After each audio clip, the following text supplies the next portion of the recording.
महाराष्ट्र के अकोला में गुरुजी पंडित प्रदीप मिश्रा जी द्वारा वाची जा रही श्री स्वामी समर्थ शिव महापुराण कथा के 6वें दिन की कथा पूर्ण हो चुकी है। यह कथा 5 मई से 11 मई तक दोपहर के 1 बजे से लेकर 4 बजे तक चलने वाली है। आज की कथा में गुरुजी ने बताया है कि आपका पशुपतिनाथ व्रत जो आपने किया है उसमें आपकी मनोकामना आखिर क्यों पूरी नहीं हो पा रही है, आप क्या गलती कर रहे हैं और इस गलती को आप कैसे ठीक कर सकते हैं। साथ में गुरुजी ने कई ऐसे रोचक पत्र पढ़े हैं जिन्हें सुनकर आपको भी आनंद की प्राप्ति होने वाली है। आज की कथा में गुरुजी ने कुल 21 उपाय, पत्र और उपयोगी जानकारी दी है।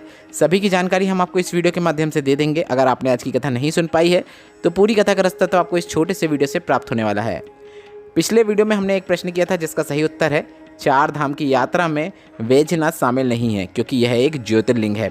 और आज के वीडियो का प्रश्न इस प्रकार है, भोलेनाथ की प्रथम पत्नी कौन है। आपके ऑप्शन इस प्रकार हैं, माता पार्वती, माता उमा, माता सती, माता महाकाली। आप इस प्रश्न का उत्तर कमेंट के जरिए अभी भेज सकते हैं। हम इस प्रश्न का उत्तर भी आपको अगले वीडियो में दे देंगे। बढ़ते हैं आज की कथा की पहली जानकारी की ओर। गुरुजी ने कहा, थोड़ा सा धन दान कर देने से व्यक्ति को मुक्ति मिल जाती है। थोड़ा सा भजन कर लेने से व्यक्ति को मुक्ति मिल जाती है। थोड़ी सी भक्ति कर लेने से व्यक्ति को मुक्ति मिल जाती है। पर मुक्ति और मोक्ष में एक बहुत बड़ा अंतर होता है। मुक्ति हमें बार बार जन्म लेने के बाद फिर प्राप्त होती रहती है। मतलब मुक्ति में आपको बार बार जन्म लेना ही पड़ता है। और मोक्ष में हम जन्म मृत्यु के इस क्रम से मुक्त होकर मोक्ष को प्राप्त कर लेते हैं, भगवान की शरण में चले जाते हैं। इसलिए हमें मोक्ष प्राप्ति की कोशिश करना चाहिए। बढ़ते हैं आज की कथा की दूसरी जानकारी की ओर। गुरुजी ने कहा, पुकार भी 2 प्रकार की होती है। आप दिन भर बैठे बैठे भगवान को पुकारते रहते हैं, भजन करते रहते हैं, नाम जाप करते रहते हैं, मंत्र जाप करते रहते हैं, अर्थात आप इस प्रकार से भगवान को पुकार रहे हैं, स्मरण कर रहे हैं। पर एक ऐसी भी पुकार होती है जो सिर्फ एक बार ही अगर आप भगवान को दिल से पुकारते हैं तो भगवान उसे सुन लेते हैं। जैसे अगर कोई बच्चा धीरे धीरे रो रहा है या माँ को बुला रहा है पर माँ कार्य में बिजी है तो माँ उसके पास तुरंत नहीं आती है। पर अगर बेटा माँ को एक बार जोर से आवाज़ देकर पुकार लेता है और माँ समझ जाती है कि इसको अब मेरी आवश्यकता है तो वह उसकी मात्र एक पुकार पर उसके पास तक पहुँच जाती है। बढ़ते हैं आज की कथा की तीसरी जानकारी की ओर। वर्षा जी अकोला से पत्र लेकर आई जिसमें उन्होंने लिखा, 22 वर्ष शादी के हो गए थे। जिस समय लोग अपनी आस छोड़ देते हैं, मैंने भी आस छोड़ चुकी थी। सारे हॉस्पिटल में जितने भी डॉक्टर रहते हैं सब डॉक्टर को दिखा दिया था पर कहीं पर भी कोई आराम नहीं हुआ। टेस्ट ट्यूब बेबी भी करवाया पर मुझे फिर भी संतान की प्राप्ति नहीं हुई। 22 वर्ष से हमें संतान का सुख प्राप्त नहीं हो पाया था। पर हमने टीवी में एक बार आपकी शिव महापुराण कथा सुनी। कथा हमने फिर निरंतर सुनना शुरू किया। कथा में आपके द्वारा बताए गए पशुपतिनाथ व्रत को करना शुरू किया। ओ बाबा की कृपा से 2 महीने की संतान मेरी गोद में है। उसी का आभार व्यक्त करने में कथा पंडाल में आई हूँ। बढ़ते हैं आज की कथा की चौथी जानकारी की ओर। गुरुजी ने कहा, हमने क्यों आपसे कहा है कि शिवलिंग पर चढ़ा हुआ जल को झेल कर लाना है, क्योंकि खाली पात्र को घर पर नहीं लाना चाहिए। झेल कर लाया हुआ जल को आप अपने घर पर छिड़क सकते हैं या फिर कोई बीमार है तो उसे आचमन भी करा सकते हैं। अर्थात जल झेल कर घर लाने को इसलिए कहा जाता है, जब हम जल को झेल कर अपने घर पर वापस लाते हैं तो इसका मतलब यह होता है कि जल झेल कर महादेव हम ले जा रहे हैं। महादेव, यह मेरा घर है और इसी घर पे आपको अपनी कृपा दृष्टि बनाए रखना है। बाबा, आप जब भी शाम को निकलो तो मेरे घर को देखते हुए निकल जाना। मुझ में और मेरे परिवार पे अपनी कृपा दृष्टि हमेशा बनाए रखना। यही कारण है कि हम जल को झेल कर अपने घर पर लाते हैं। बढ़ते हैं आज की कथा की 5वीं जानकारी की ओर। गुरुजी ने कहा, हमारे यहाँ मध्य प्रदेश में, छत्तीसगढ़ में और कई राज्यों में ऐसा रिवाज है कि रोज़ सुबह घर की माँ, बेटी, बहुएं अपने घर के मुख्य द्वार में पानी का छिड़काव करती हैं, रंगोली का निर्माण करती हैं। वह ऐसा भगवान को अपने घर पर निमंत्रण देने के लिए, आमंत्रित करने के लिए करती हैं। बढ़ते हैं आज की कथा की 6वीं जानकारी की ओर। गुरुजी ने कहा, पाप पति करे पत्नी धोए, ऐसा कभी भी नहीं होता है। अर्थात आपने जिन हाथों से पाप किया है, जिस व्यक्ति ने पाप किया है उसी व्यक्ति को अपने हाथों से पुण्य भी अर्जित करना होता है। आप अपने पाप को धोने के लिए खुद आपको पुण्य करना पड़ेगा, तभी आपके पाप कटते हैं, क्योंकि आपके किए गए पापों को सिर्फ आप ही काट सकते हैं। अन्य कोई भी पूजन करके या फिर दान करके आपके पापों को नहीं काट सकता। बढ़ते हैं आज की कथा की 7वीं जानकारी की ओर। गुरुजी ने कहा, दुनिया में ऐसा कोई जन्मा ही नहीं है जिसने पाप न किया हो। अगर कोई ऐसा बोले कि मैंने पाप नहीं किया है तो आप समझ लेना वह झूठ बोल रहा है। कई ऐसे कर्म होते हैं जिसमें हमसे जाने अनजाने में पाप होता ही है। जैसे कि आप झाड़ू लगाते समय या फिर पैदल चलते समय छोटे जीवों का कीड़े मकोड़ों की मृत्यु हो जाती है, वह भी एक पाप है। बढ़ते हैं आज की कथा की 8वीं जानकारी की ओर। गुरुजी ने कहा 3 कार्य बहुत कठिन हैं। पहला कार्य यह है कि हाथी को धक्का लगाना, दूसरा कार्य यह है कि मच्छर की मालिश करना, और तीसरा कार्य यह है शादी के बाद मुस्कुराना। गुरुजी ने यह जानकारी हास्य संवाद के रूप में दी। बढ़ते हैं आज की कथा की 9वीं जानकारी की ओर। गुरुजी ने कहा पत्नी और धर्मपत्नी में एक बहुत बड़ा अंतर होता है। पत्नी वह होती है जो पति को पतन के रास्ते पर ले जाती है। पत्नी वह होती है जो पति को मायके ले जाती है। पत्नी वह होती है जो पति को मॉल घुमाने ले जाती है। पत्नी वह होती है जो पति को घूमने फिराने ले जाती है। बल्कि धर्मपत्नी वह होती है जो पति को शिव महापुराण कथा में लेकर जाती है। धर्मपत्नी वह होती है जो पति को शिव मंदिर तक लेकर जाती है। धर्मपत्नी वह होती है जो पति को धर्म के मार्ग में लेकर आती है। इस प्रकार से गुरुजी ने पत्नी और धर्मपत्नी में अंतर बताया। बढ़ते हैं आज की कथा की 10वीं जानकारी की ओर। गुरुजी ने कहा धर्मपत्नी का फर्ज है पति को 1 लोटा जल लेकर शिवालय भेजने के लिए, शिवलिंग पर जल चढ़ाने के लिए। अगर वह मंदिर नहीं जा पाता है तो बेलपत्र के पेड़ के नीचे भी 1 लोटा जल अर्पित कर सकता है। अगर वह वहाँ पर भी नहीं जा पाता है तो पीपल के वृक्ष के नीचे पिपलेश्वर महादेव का नाम लेते हुए जल चढ़ा सकता है। अगर वह भी नहीं है तो वट वृक्ष के नीचे, बरगद के पेड़ के नीचे, बड़ के पेड़ के नीचे वटकेश्वर महादेव का नाम लेते हुए जल चढ़ा सकता है। अगर वह भी नहीं कर सकता है तो अपने ही घर से सूर्य भगवान को जल चढ़ा सकता है, अर्घ दे सकता है। बस इतना कर देने से महादेव आप पर प्रसन्न होकर आपको कृपा प्रदान कर ही देते हैं। बस आपका जल भगवान की चौखट तक पहुंचना चाहिए। जल चढ़ाने में 5 मिनट ही आप लेट होते हैं, पर इस बात का आप ध्यान रखना, आपको आज 10 ग्राहक एक्स्ट्रा मिलने वाले हैं। बढ़ते हैं आज की कथा की 11वीं जानकारी की ओर। गुरुजी ने कहा तुम्हें जो अच्छा लगता है वह करना चाहिए। कहीं आप शादी में जाते हो तो आप यह सोचते हो कि अगर मैं यह कपड़े पहनूंगा तो कोई क्या सोचेगा। आप अपने मोबाइल में भी स्टेटस या कोई फ़ोटो डालने से पहले कई बार यह सोचते हो कि इसे देखकर कोई क्या सोचेगा, क्या कहेगा।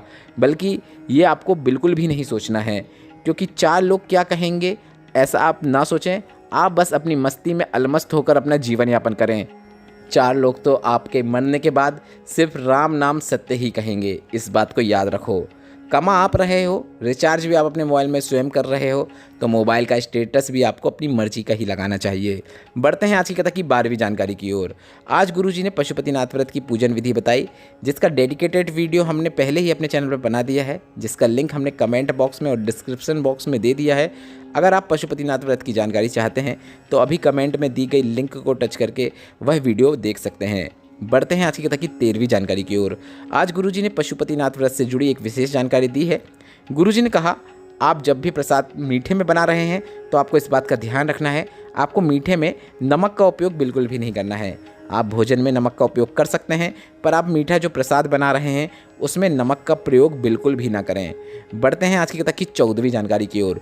गुरुजी ने कहा आप पशुपतिनाथ व्रत करते हैं, आपकी मनोकामना पूरी क्यों नहीं हो रही है। आपने पशुपतिनाथ व्रत किया, कामना की, पर वह पूरी नहीं हुई।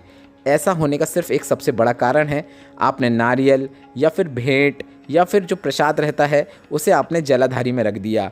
ऐसा करने से पशुपतिनाथ व्रत कभी भी पूर्ण नहीं हो सकता, आपकी कामना कभी भी पूरी नहीं हो सकती। आप जो भी चीज़ शंकर भगवान को अर्पित कर रहे हैं वह चीज़ आपको शिवलिंग के नीचे ज़मीन में ही रखना है। इस बात का आपको विशेष ध्यान रखना है, तभी बाबा आपकी मनोकामना शीघ्र पूरी करते हैं। बढ़ते हैं आज की कथा की 15वीं जानकारी की ओर। वैष्णवी जी पत्र लेकर आई, जिसमें उन्होंने लिखा कि गुरुदेव, सबके मुख से सुना था कि 1 लोटा जल सारी समस्या का हल, पर विश्वास बिल्कुल नहीं था। इसके बाद मैंने टीवी पर आपकी कथा सुनना शुरू किया, 1 लोटा जल नित्य चढ़ाना शुरू किया। इसके बाद मैंने पशुपतिनाथ व्रत भी किया, पर उसका मुझे फल नहीं मिला। इसके बाद मैंने विद्युत विभाग में 2019 में एग्ज़ाम दिया था, पर मेरा वहाँ पर कुछ भी नहीं हुआ। सब कहते थे कि ऐसे ही सरकारी नौकरी नहीं लग जाती है, पढ़ाई के साथ साथ कुछ देना भी पड़ता है। इसके बाद 2021 से मैंने आपकी कथा टीवी में लगातार सुनना शुरू की। पशुपतिनाथ व्रत भी आपके द्वारा बताया हुआ फिर से किया, और बाबा की कृपा से मेरी उसी विद्युत विभाग में सरकारी नौकरी लग गई है। उसी का आभार व्यक्त करने में कथा पंडाल में आई हूँ। बढ़ते हैं आज की कथा की 16वीं जानकारी की ओर। राखी जी पत्र लेकर आई, जिसमें उन्होंने लिखा, मेरा भाई बचपन से विकलांग था, पाँव रगड़ रगड़ के चलता था, जिसके कारण उसके पाँव में घाव हो गया था। डॉक्टर ने ऑपरेशन की बोल दिया था। मेरी माँ ने शिव महापुराण कथा के उपाय बताए, और मैंने मेरी माँ के बताए अनुसार ही शिवलिंग पर जल चढ़ाकर, बेलपत्र चढ़ाकर उस जल का आचमन और बेलपत्र का आचमन मेरे भाई को कराने लगी। वह जल का आचमन करने के बाद थोड़ा सा जल अपने हाथ पाँव में भी लगा लेता था। अब उसके घाव ठीक हो गए हैं, उसे चलने में भी समस्या नहीं है, उसकी चलने की समस्या भी धीरे धीरे ठीक हो रही है। उसी का आभार व्यक्त करने में कथा पंडाल में आई हूँ। बढ़ते हैं आज की कथा की 17वीं जानकारी की ओर। उर्मिला जी पत्र लेकर आए जिसमें उन्होंने लिखा, मेरा 10 साल का लड़का है जो बोल भी नहीं पाता है, थोड़ी सी बुद्धि से भी वह कमज़ोर है। कई डॉक्टरों को दिखाया पर कहीं पर आराम नहीं लगा। फिर मेरी सहेली ने आपकी कथा और सीहोर जाने की जानकारी दी। हमने शिव महापुराण की कथा सुनना शुरू किया और साथ में हम कुबेरेश्वर धाम में जाकर रुद्राक्ष लेकर आए और उस रुद्राक्ष का जल गलाकर उस जल को बेटे को देना शुरू किया। बेलपत्र शिवलिंग पर चढ़ाकर उस बेलपत्र को भी बेटे को देना शुरू किया। सोमवार के सोमवार आपने जो 5 चीज़ें शिवलिंग पर अर्पित करने को कहा था वह भी अर्पित करना शुरू किया। बाबा की कृपा ऐसी हुई कि वह मेरा बेटा अब 80% बोलने लगा है, उसकी बुद्धि भी कार्य करने लगी है। ऐसा चमत्कार देखकर उसी का आभार व्यक्त करने के लिए मैं कथा पंडाल में आई हूँ। बढ़ते हैं आज की कथा की 18वीं जानकारी की ओर। गुरुजी ने कहा, कल एक प्रश्न था जो एक बच्चे ने हमसे किया था कि गुरुजी अगर हम किसी का दिल दुखाते हैं तो क्या हमें पाप लगता है कि पुण्य लगता है। तो इस पर गुरुजी ने कहा, ऐसे में आपको पाप ही लगता है।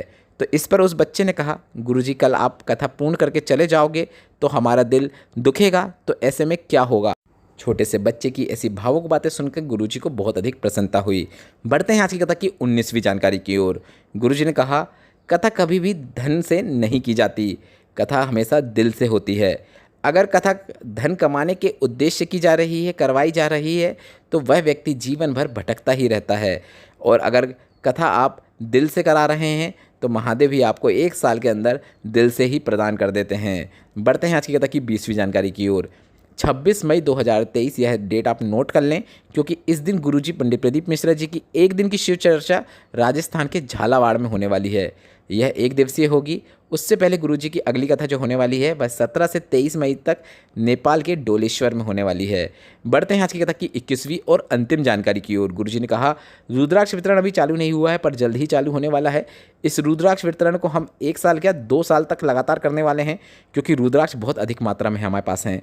और आप जब भी आओ सीहोर तो ये उम्मीद रख के मत आना कि आपको वीआईपी ट्रीटमेंट मिलेगा, आपको वीआईपी खाना खाने को मिलेगा। आप तो यह सोच कर आना कि कुबेरेश्वर धाम की धरा में कंकड़ रूपी शंकर का हमें स्पर्श करना है, लोट लगा लेना है और स्पर्श करने के बाद हमें श्री शिवाय नमस्तुभ्यम मंत्र का जाप 108 बार करके अपनी मनोकामना भोलेनाथ से बोल देना है। और हमें अपना बैग तैयार रखना है, क्योंकि 3 महीने के अंदर बाबा हमें दोबारा बुला ही लेते हैं, यह निश्चितता है। आज की कथा आपको कैसी लगी, आज की कथा के पत्र आपको कैसे लगे। अगर आपको भी आनंद की प्राप्ति हुई हो तो इस वीडियो को लाइक करके कमेंट बॉक्स में हर हर महादेव टाइप करना मत भूलिएगा। श्री शिवाय नमस्तुभ्यम, हर हर महादेव।